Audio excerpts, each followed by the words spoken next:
Welcome to the Single Era Diaries, exploring the journey of a woman who hasn't experienced what it's like to be single in her entire adult life, and pretty much most of her teenage life too. Each episode will navigate the journey of finding a sense of identity, exploring the challenges of co-parenting, finding love of self and healing, all whilst tackling the complexities of the checkered landscape of dating and dating apps, meeting new people, and operating solo in a world that celebrates couples, marriage, and codependency. I am your host, founder of Nascent Media and newly single woman, Jade Graham, and this is the diary of my single era.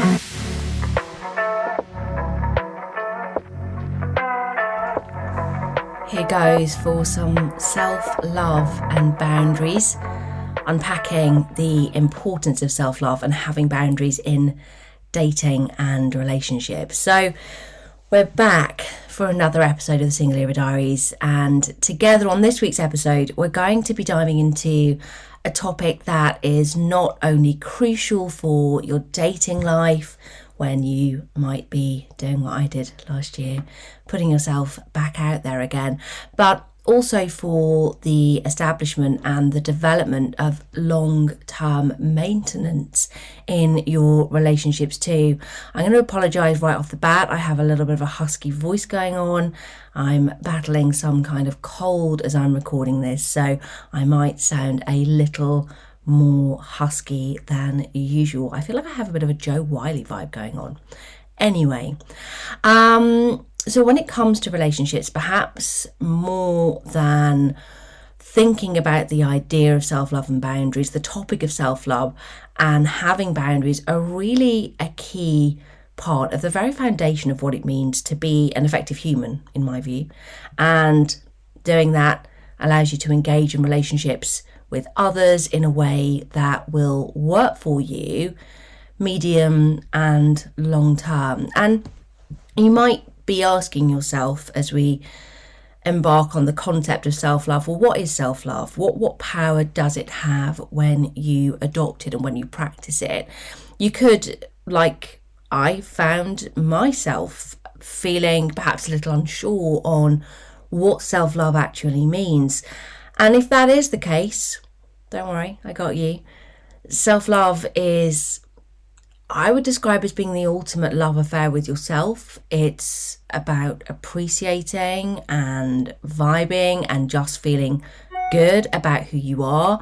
It's really like showing up to appreciate who you are, sort of faults and all, and just really accepting the fact that, yeah, there are some faults perhaps, but, you know, ultimately you love yourself irrespective of that.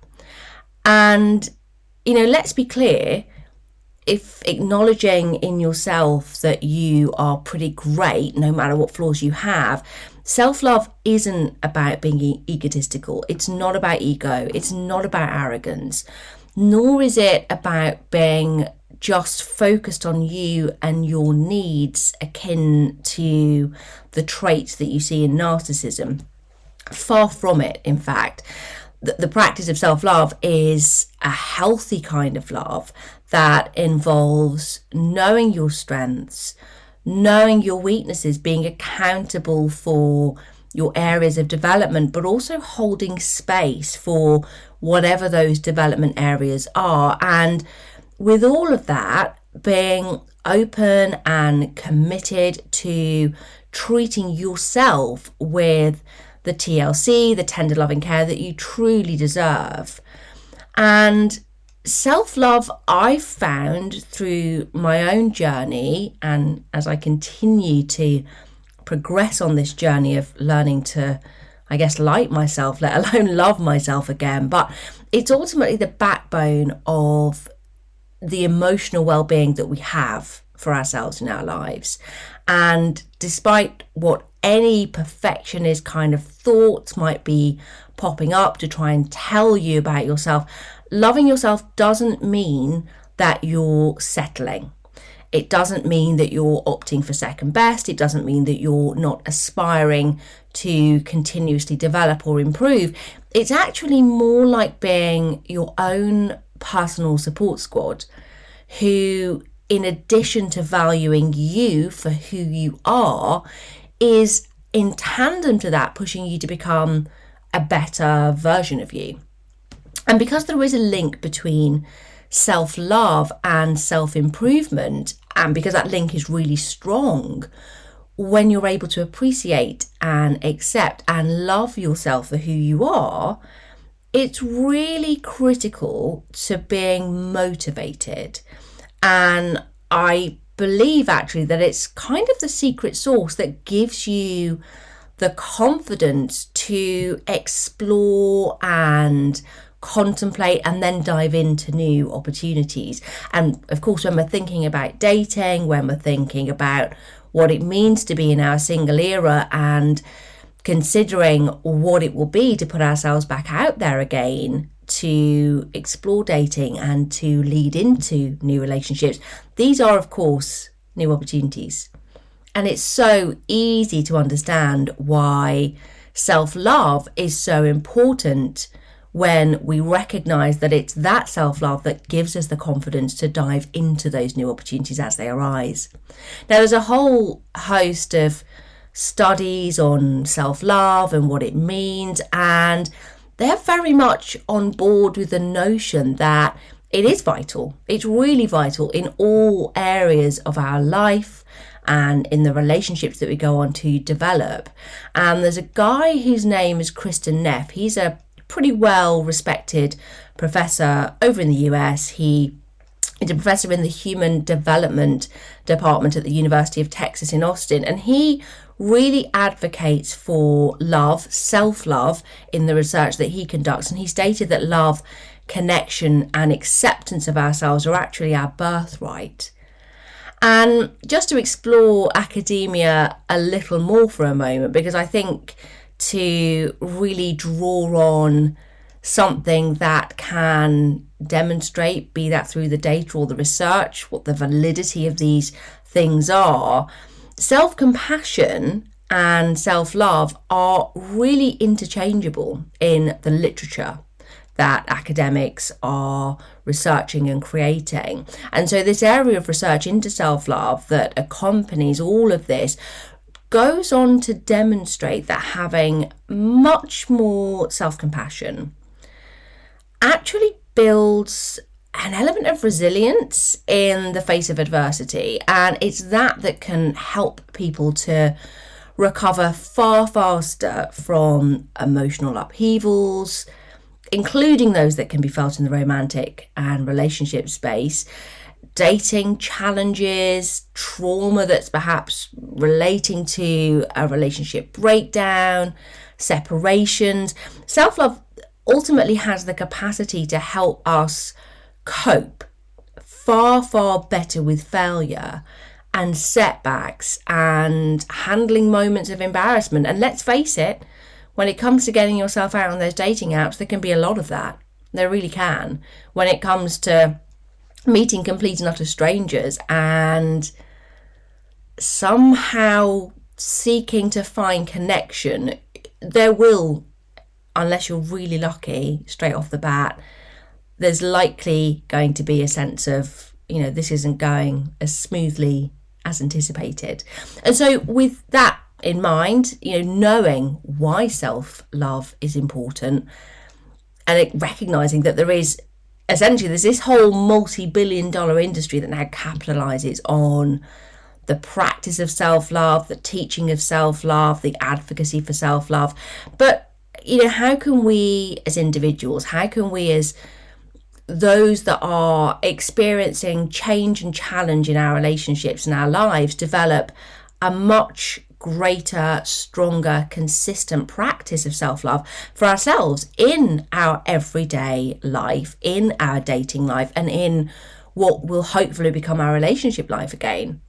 And sometimes I find that in order to know what something is, it's kind of helpful to know what something isn't. And so in order to really embrace what something actually is, a quick sort of an insight into what it isn't, what self-love is not, would be helpful. And there's about 10 pointers of like what self-love or what a lack of self-love is that might resonate with you. And if that does, if you feel like, gosh, that seems all too familiar, don't worry. A lot of these things felt very, very familiar for me too. But hopefully this will provide you with more of an insight into, of course, what the opposite of these factors are. That's what self-love is. And it will also provide you with an insight into where your blocks are, and then where the work to develop that self-love, that love and acceptance of self can actually begin. So here's 10 potential signs of what a lack of self-love include. The first is one that, oh my gosh, it's so close to what I have to deal with every day, and it might resonate for you too. It's perfectionism and fear of failure. This is a really hot one for me because I am absolutely an in recovery perfectionist. The disease to please, the desire to be perfect, to show up as perfect, to get everything right. Perfectionism and a fear of failure is really not having self-love for yourself, because nothing is perfect in this entire universe. The second is avoidance of self-care and neglecting your personal needs, which I've got to say it, as a parent, as a mum, I'm so certain that there will be very many other mums, dads, parents, carers out there that we do a fantastic job in showing up to demonstrate care, to provide care and love for the children that we're caring for, or for our partners, or etc. But we're then neglecting ourselves as part of the process. We're not looking after ourselves. We're not carving that time out to care for ourselves, to run that bubble bath, to have a night off, to do something that we enjoy. And we're putting the needs of everybody else in front of ourselves, and we're not looking out for us.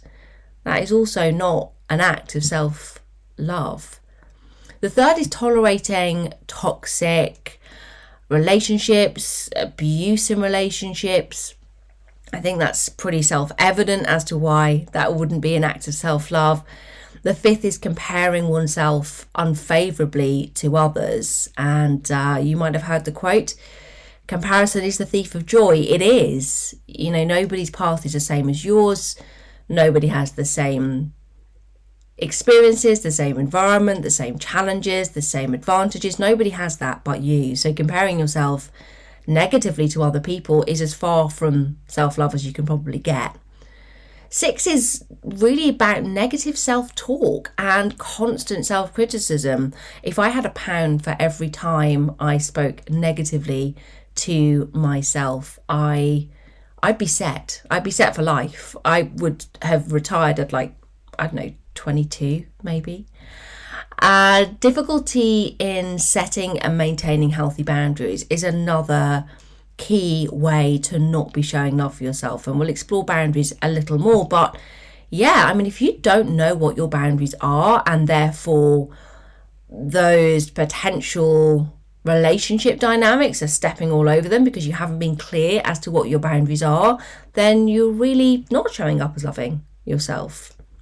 The 8th one is seeking external validation. So seeking approval excessively from others, not being satisfied or at peace with who you are and what you bring, and constantly seeking that validation from outside of yourself. It can be a fairly dangerous way to show up in lacking self-love when you're out in the dating world, because you get on those dating apps and it's really easy to find validation. As a woman especially, I think women have a much easier time on these dating apps. But if you're looking for validation, if you're looking for, to be sort of swamped by lots of single men, then, that can make you feel really great. But it's fairly empty if you're only looking outside of yourself for that and you don't value yourself internally.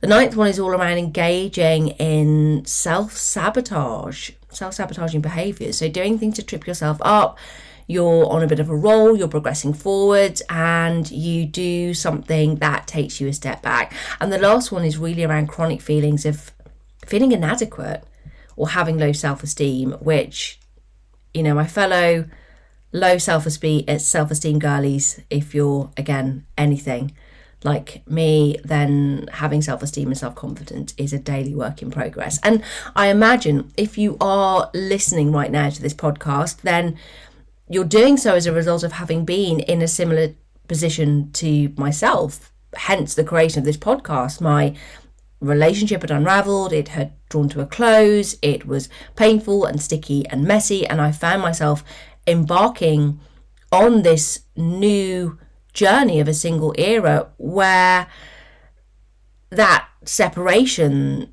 that unraveling of the relationship, you might be listening to this and be in the midst of a divorce or post-divorce. You might have separated or split knowingly or unknowingly. There could have been all sorts of factors, but there's a high probability, I would imagine, that the self-love journey for you is one where maybe one, two, maybe several, maybe all of those potential lacks in self-love are showing up for you in the way in which you're viewing yourself post the breakdown of that relationship. Because when relationships fall apart, we are very critical about ourselves.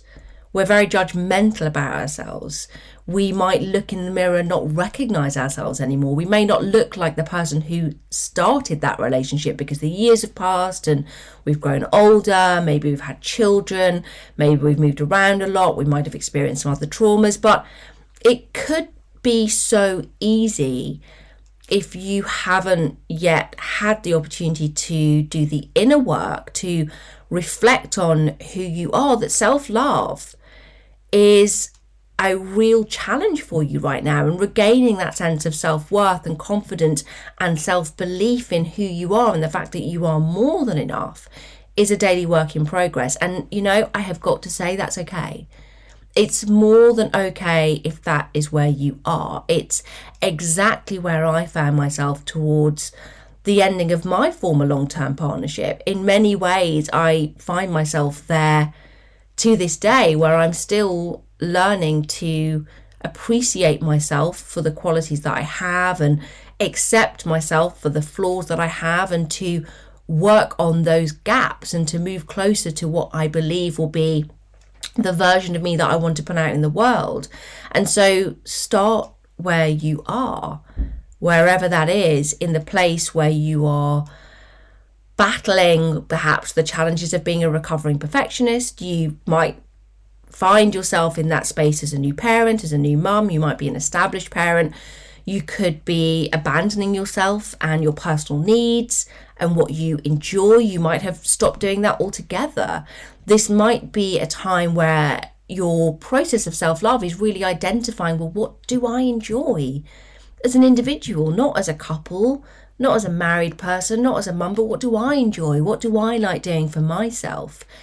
You could be somebody who, within your relationship before it broke down, or even now it has broken down, you could be tolerating toxicity. You could be managing aggression. You could be dealing with a relationship that has long past run its course and that should ideally have finished far sooner, but for a variety of different reasons you held on.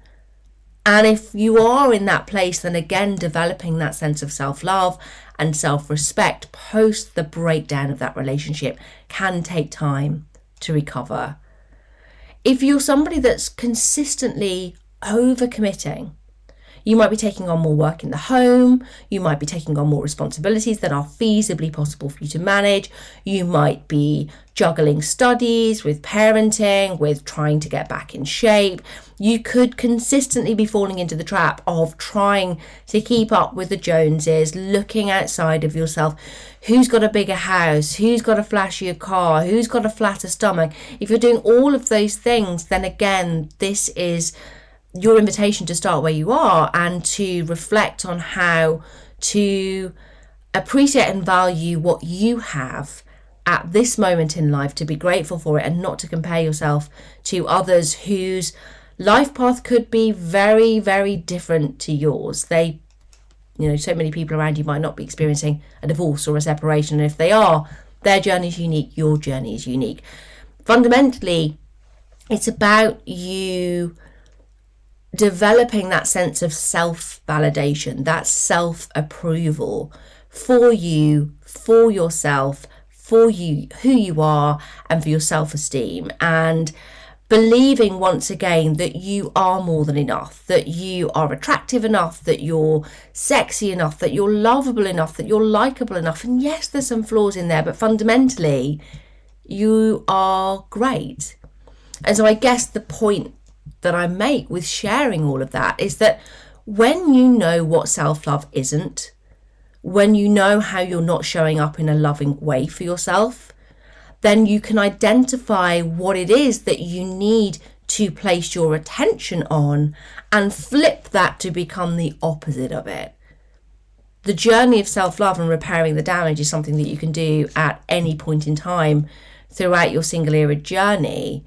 And it's my belief that when you do the thing where you put yourself there as a priority, where you prioritize yourself, where you prioritize getting to know yourself again and to learn who you are again, that when it comes to putting yourself back out there to meet new people and to perhaps embark on a new relationship, you will have developed a sense of love for who you are that will allow you to show up authentically.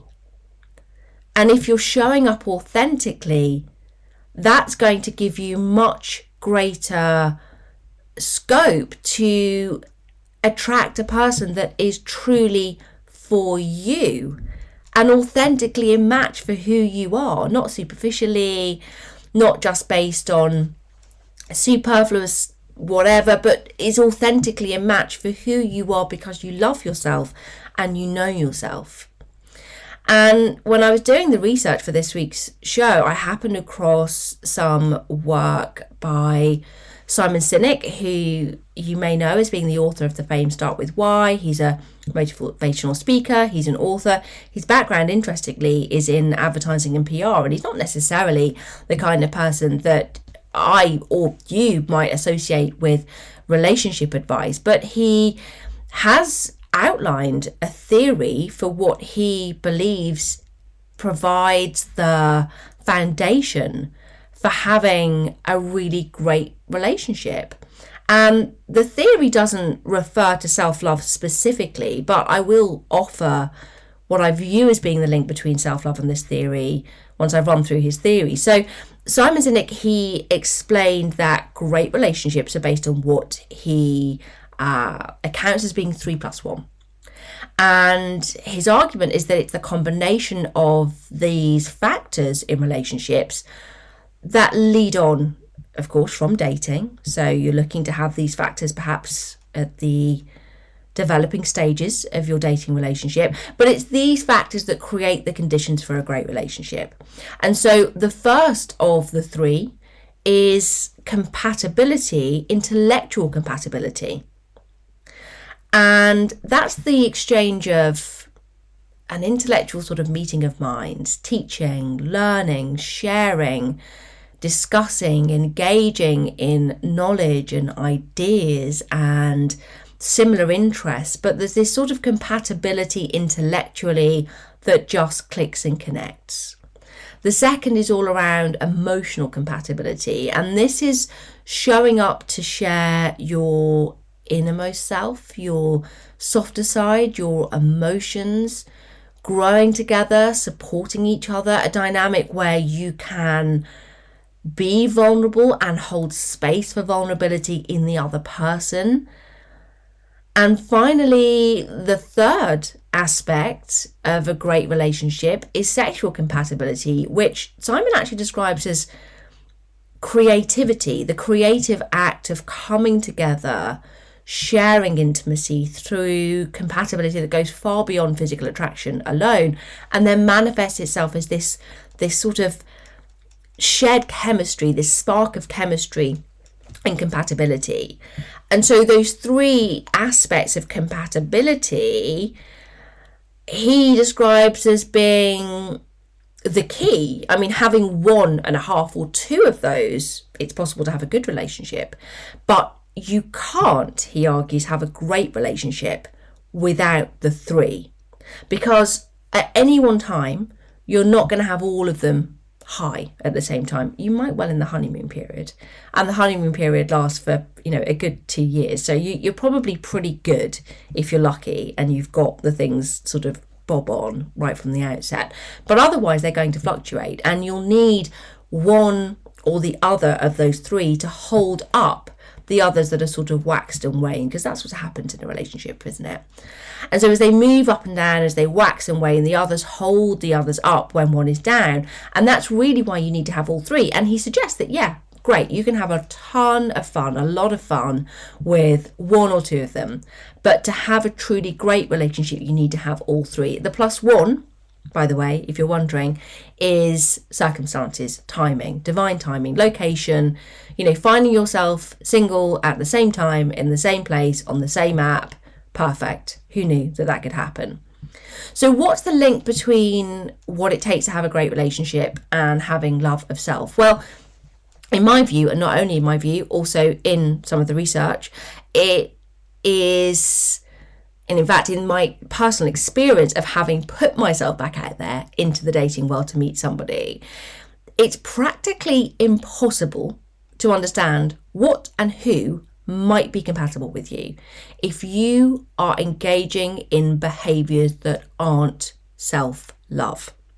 So if you're a combination of any of the 10 points that I mentioned, so for example, let's say you have difficulty in saying no and overcommitting, whilst also comparing yourself unfavourably to friends, relatives, anybody that's around you that's currently in a relationship that appears to be going well, then how true are you being, if you're doing that, to yourself?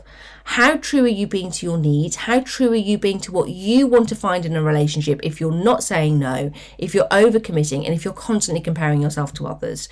Or perhaps as a result of your justifiably, understandably feeling unworthy, feeling depressed, feeling down, feeling anxious as the result of the demise of your previous relationship.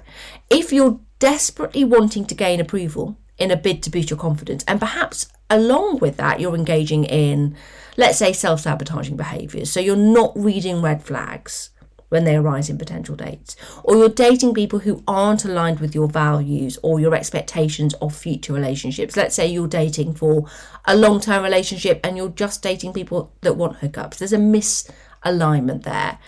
How in those situations are you going to be able to know yourself enough in order to identify who and what is actually compatible with you and who it is that you want? And this is really why it's through showing up authentically, understanding who you are and what you want, that will allow you to then show up authentically and will allow you to meet those that are truly compatible. And this is really why I will die on the hill of advocating for doing the work either before or in the very least alongside your journey to putting yourself back out there to meet new people again.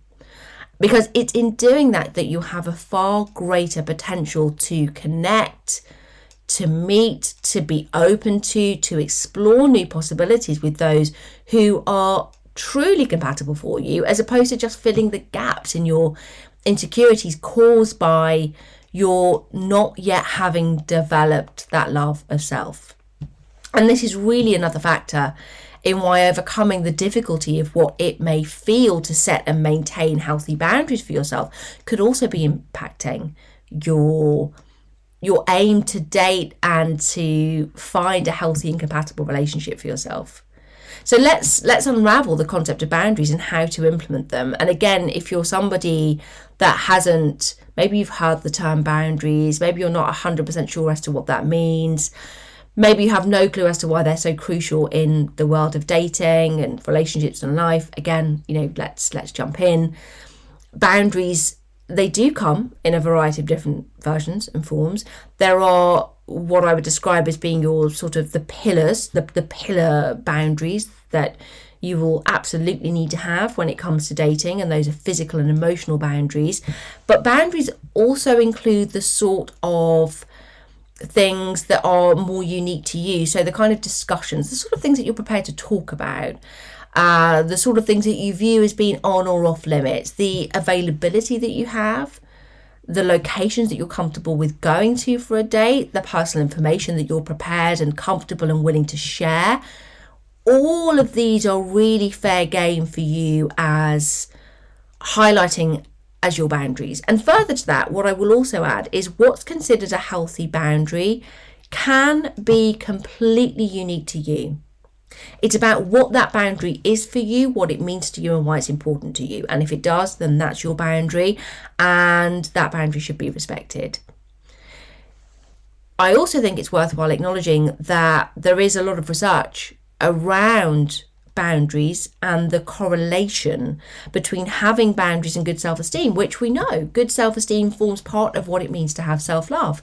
So by working on understanding what your boundaries are and then setting them may not only increase your self-esteem and love of self, but your increased self-esteem and love of self might make it easy to set and hold those boundaries. So they're kind of feeding off each other. Dating, putting yourself out there, however long it has been since you last dated, it's ultimately a process of where you're getting to know somebody over time, where somebody's getting to know you over time.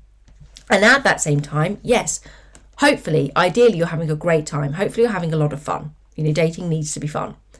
But whilst you're doing that, you're also evaluating and you're considering whether this person is a good and compatible match for you.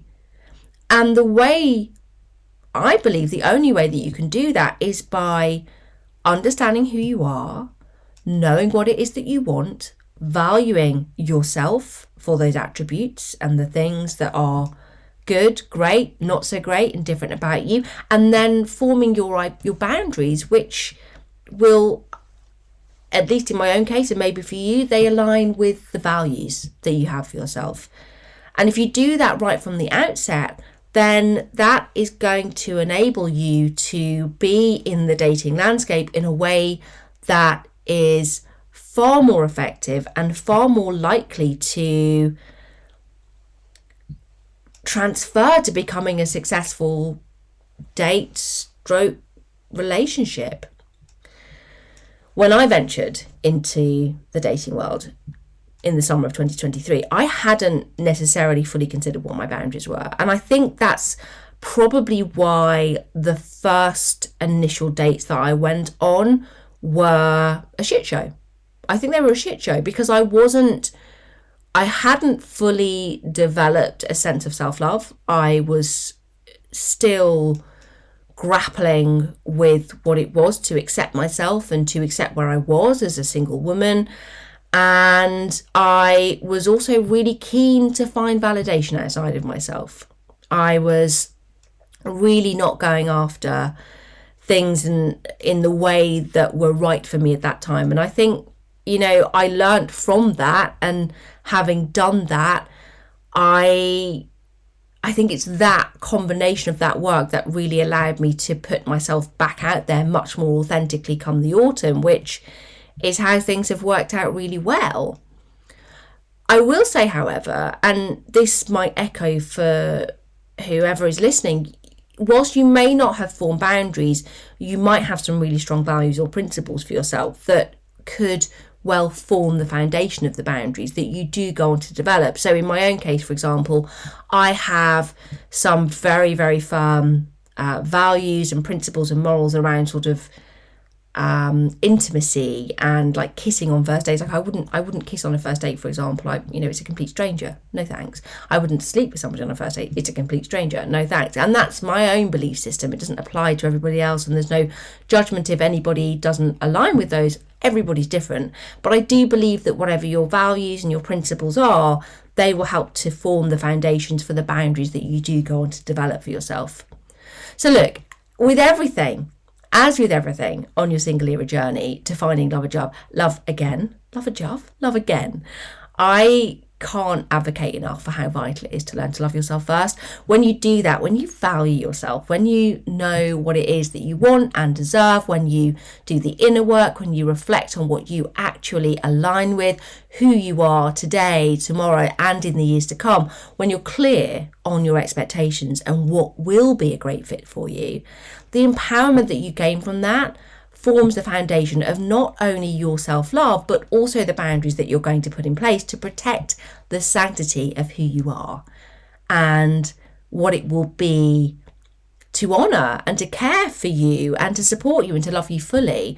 Once you have those boundaries mapped out for yourself, you will, I'm sure, much like I did on my own dating journey, find it so much easier to identify the walking red flags that will inevitably cross your path.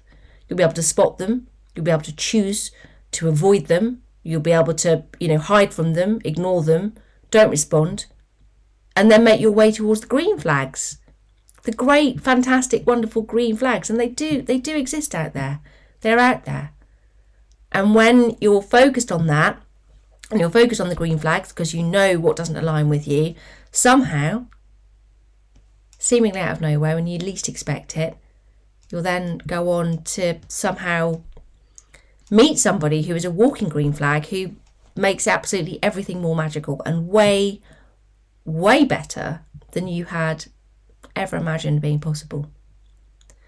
So, as ever, if today's show resonated, if you have some thoughts, if you have some stories to share, then my contact details are, as always, in the show notes.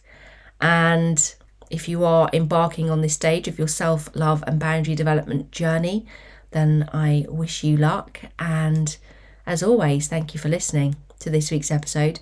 Whatever stage you are at in the single and dating journey, love yourself first, please. And as always, date safely. Peace out. The Single Era Diaries is produced and distributed by Nascent Media and executive produced by me, Jade Graham. Podcasts grow by being liked and shared, so if you enjoyed today's show, then please be sure to like and share with a friend who you think will enjoy the show too. Subscribe, and if you have a moment to rate and review wherever it is that you listen to your podcast, that would be super appreciated too. Thank you for listening, and peace out.